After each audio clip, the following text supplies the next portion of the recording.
La Bible en un an, lecture du 6 janvier. Matthieu, chapitre 5, versets 27 à 48. Vous avez appris qu'il a été dit « Tu ne commettras point d'adultère ». Mais moi, je vous dis que quiconque regarde une femme pour la convoiter a déjà commis un adultère avec elle dans son cœur. Si ton œil droit est pour toi une occasion de chute, arrache-le et jette-le loin de toi. Car il est avantageux pour toi qu'un seul de tes membres périsse, et que ton corps entier ne soit pas jeté dans la guéhenne. Et si ta main droite est pour toi une occasion de chute, coupe-la et jette-la loin de toi, car il est avantageux pour toi qu'un seul de tes membres périsse, et que ton corps entier n'aille pas dans la guéhenne. Il a été dit que celui qui répudie sa femme lui donne une lettre de divorce. Mais moi je vous dis que celui qui répudie sa femme, sauf pour cause d'infidélité, l'expose à devenir adultère, et que celui qui épouse une femme répudiée commet un adultère. Vous avez encore appris qu'il a été dit aux anciens « Tu ne te parjureras point, mais tu t'acquitteras envers le Seigneur de ce que tu as déclaré par serment. » Mais moi, je vous dis de ne jurer aucunement, ni par le ciel, parce que c'est le trône de Dieu, ni par la terre, parce que c'est son marchepied, ni par Jérusalem, parce que c'est la ville du grand roi. Ne jure pas non plus par ta tête, car tu ne peux rendre blanc ou noir un seul cheveu. Que votre parole soit oui, oui, non, non. Ce qu'on y ajoute vient du malin. Vous avez appris qu'il a été dit « œil pour œil et dent pour dent ». Mais moi je vous dis de ne pas résister aux méchants. Si quelqu'un te frappe sur la joue droite, présente-lui aussi l'autre. Si quelqu'un veut plaider contre toi et prendre ta tunique, laisse-lui encore ton manteau. Si quelqu'un te force à faire 1000, fais-en 2 avec lui. Donne à celui qui te demande, et ne te détourne pas de celui qui veut emprunter de toi. Vous avez appris qu'il a été dit « Tu aimeras ton prochain » et tu haïras ton ennemi. Mais moi, je vous dis, aimez vos ennemis, bénissez ceux qui vous maudissent, faites du bien à ceux qui vous haïssent, et priez pour ceux qui vous maltraitent et qui vous persécutent, afin que vous soyez fils de votre Père qui est dans les cieux, car il fait lever son soleil sur les méchants et sur les bons, et il fait pleuvoir sur les justes et sur les injustes. Si vous aimez ceux qui vous aiment, quelle récompense méritez-vous ? Les publicains aussi, n'agissent-ils pas de même? Et si vous saluez seulement vos frères, que faites-vous d'extraordinaire? Les païens aussi, n'agissent-ils pas de même? Soyez donc parfaits, comme votre Père céleste est parfait. Genèse, chapitre 13, versets 5 à 18. Lot, qui voyageait avec Abraham, avait aussi des brebis, des bœufs et des tentes. Et la contrée était insuffisante pour qu'ils demeurassent ensemble, car leur bien était si considérable qu'ils ne pouvaient demeurer ensemble. Il y eut querelle entre les bergers des troupeaux d'Abraham et les bergers des troupeaux de Lot. Les Cananéens et les Phéréziens habitaient alors dans le pays. Abraham dit à Lot, « Qu'il n'y ait point, je te prie, de dispute entre moi et toi, ni entre mes bergers et tes bergers, car nous sommes frères. Tout le pays n'est-il pas devant toi? Sépare-toi donc de moi. Si tu vas à gauche, j'irai à droite.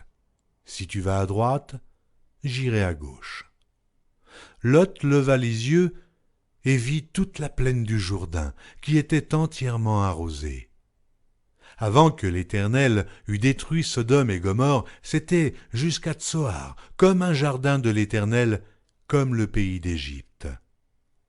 Lot choisit pour lui toute la plaine du Jourdain, et il s'avança vers l'Orient. C'est ainsi qu'ils se séparèrent l'un de l'autre. Abraham habita dans le pays de Canaan, et Lot habita dans les villes de la plaine, et dressa ses tentes jusqu'à Sodome. Les gens de Sodome étaient méchants, et de grands pécheurs contre l'Éternel. L'Éternel dit à Abraham, après que Lot se fut séparé de lui, « Lève les yeux. Et du lieu où tu es, regarde vers le nord et le midi, vers l'Orient et l'Occident. Car tout le pays que tu vois, je le donnerai à toi et à ta postérité pour toujours. Je rendrai ta postérité comme la poussière de la terre, en sorte que, Si quelqu'un peut compter la poussière de la terre, ta postérité aussi sera comptée. Lève-toi, parcours le pays dans sa longueur et dans sa largeur, car je te le donnerai. Abram leva ses tentes et vint habiter parmi les chênes de Mamré, qui sont près d'Hébron, et il bâtit là un autel à l'Éternel. Genèse, chapitre 14. Dans le temps d'Amraphel, roi de Shinéar, d'Arjoc, roi d'Élazar, de Kerdolaomer, roi d'Élam, et de Tidéal, roi de Gojim. Il arriva qu'ils firent la guerre à Béra, roi de Sodome, à Birsha, roi de Gomorre, à Shinéad, roi d'Adma, à Shéméhéber, roi de Tséboïm, et au roi de Béla, qui est Tsoar. Ces derniers s'assemblèrent dans la vallée de Siddim, qui est la mer Salée. Pendant 12 ans, ils avaient été soumis à Kerdolaomer, et la 13e année, ils s'étaient révoltés. Mais la 14e année, Kerdolaomer et les rois qui étaient avec lui se mirent en marche, et ils bâtirent les Réphaïm à Ashtaroth, Kernaïm, les Uzim à Ham, les Émim à Chavé, Kirjataïm, et les Oriens de leur montagne de Séhir, jusqu'aux chênes de Paran, qui est près du désert. Puis ils s'en retournèrent, vinrent à Amishpat, qui est Kadès, et bâtirent les Amélécites sur tout leur territoire, ainsi que les Amoréens établis à Azatson Tamar. Alors s'avancèrent le roi de Sodome, le roi de Gomorre, le roi d'Adma, le roi de Tséboïm et le roi de Béla, qui est Tsoar. Et ils se rangèrent en bataille contre eux, dans la vallée de Siddim. Contre Kerdolaomer, roi d'Élam, Tidéal, roi de Gojim, Amraphel, roi de Shinéar, et Arjoc, roi d'Élazar. 4 rois contre 5. La vallée de Siddim était couverte de puits de bitume. Le roi de Sodome et celui de Gomorre prirent la fuite et y tombèrent. Le reste s'enfuit vers la montagne. Les vainqueurs enlevèrent toutes les richesses de Sodome et de Gomorre, et toutes leurs provisions, et ils s'en allèrent. Ils enlevèrent aussi avec ses biens Lot, fils du frère d'Abram, qui demeurait à Sodome, et ils s'en allèrent. Un fuyard vint l'annoncer à Abram, l'Hébreu. Celui-ci habitait parmi les chênes de Mamré.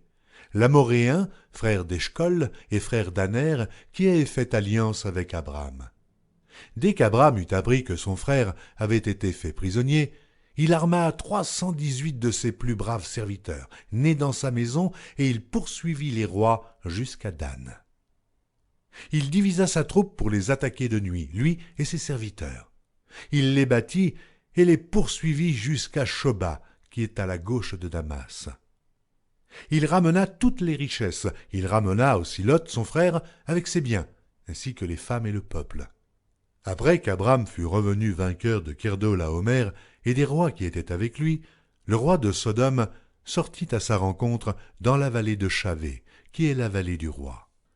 Melchisédek, roi de Salem, fit apporter du pain et du vin.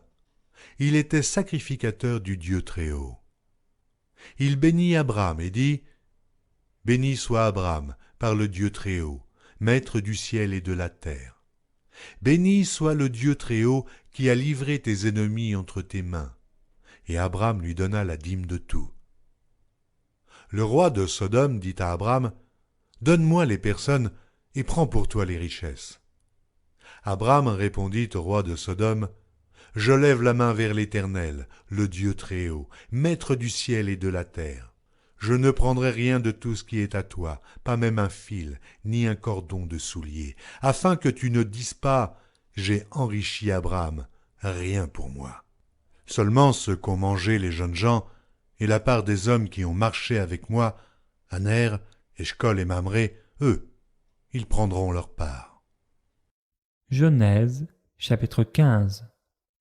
Après ces événements, la parole de l'Éternel fut adressée à Abram dans une vision, et il dit « Abram, ne crains point, je suis ton bouclier, et ta récompense sera très grande. » Abram répondit « Seigneur Éternel, que me donneras-tu? Je m'en vais sans enfant, et l'héritier de ma maison, c'est Éliézer de Damas. » Et Abraham dit, « Voici, tu ne m'as pas donné de postérité, et celui qui est né dans ma maison sera mon héritier. » Alors la parole de l'Éternel lui fut adressée ainsi. « Ce n'est pas lui qui sera ton héritier, mais c'est celui qui sortira de tes entrailles qui sera ton héritier. » Et après l'avoir conduit dehors, il dit, « Regarde vers le ciel, et compte les étoiles, si tu peux les compter. » Et il lui dit, « Telle sera ta postérité. » Abraham eut confiance en l'Éternel, qui le lui imputa à justice.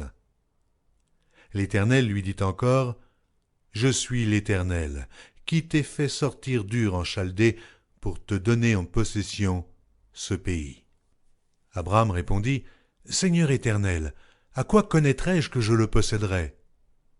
Et l'Éternel lui dit, « Prends une génisse de 3 ans, une chèvre de 3 ans, un bélier de 3 ans, une tourterelle et une jeune colombe. » Abraham prit tous ces animaux, les coupa par le milieu et mit chaque morceau l'un vis-à-vis de l'autre.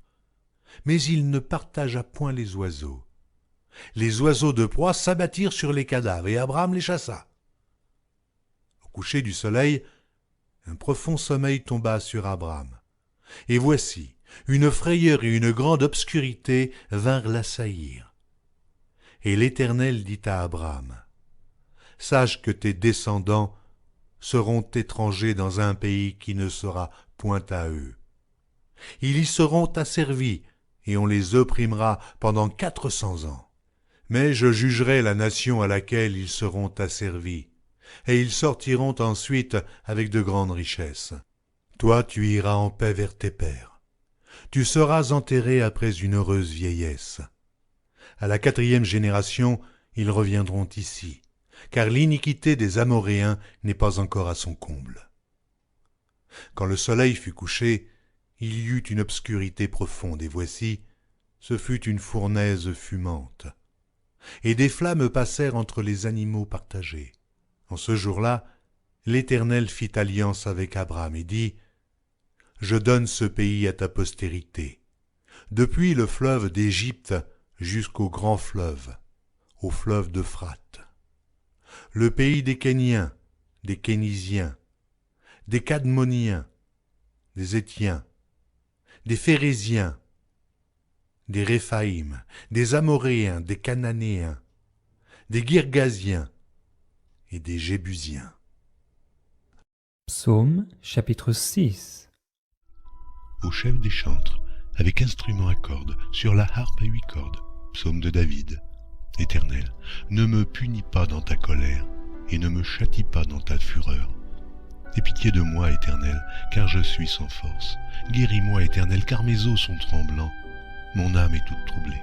Et toi, Éternel, jusque à quand? Reviens, Éternel, délivre mon âme, sauve-moi à cause de ta miséricorde.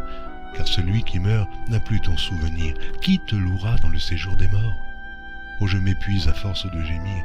Chaque nuit ma couche est baignée de mes larmes, mon lit est arrosé de mes pleurs. J'ai le visage usé par le chagrin. Tous ceux qui me persécutent le font vieillir.